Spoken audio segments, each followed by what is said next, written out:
28 फरवरी के high voltage drama जो Oval office घटिया उस तो बाद अमरीका तो यूक्रेन के रिश्ते को लैके कई सवाल खड़े हो गए।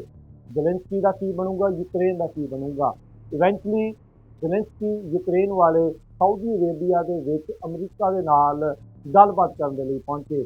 हुणे हुणे ब्रेकिंग न्यूज़ ये आ रही आ 30 दिनों की सीज फायर के लिए शांति समझौते के लिए यूक्रेन मन गया आ। रशिया के द्वारा अजे उन्होंने टर्म्स को मनना बकाया आ, पर हाल की घड़ी ये जी चीज़ हुई आ जिस नाल यूक्रेन को मुड़ तो दोबारा इंटैलीजेंस मिलनी शुरू होगी कि सिक्योरिटी जी उन्होंने दिती जाती है अमरीका के द्वारा जी 3 साल के लिए आ, उन्होंने लगता भी उसनों अगे भी रूस के उल्ट मदद मिलती रहूगी। तो ब्रेकिंग न्यूज़ साउदी अरेबिया तो आ रही है जिसे यूएस ਅਤੇ यूक्रेन जेलेंस्की हुणी 30 दिनों के लिए सीज फायर के लिए मन गए आ।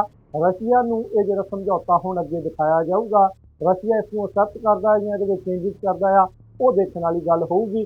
28 फरवरी वाली ड्रामे तो बाद ये हुण लेटेस्ट अपडेट आ रही है।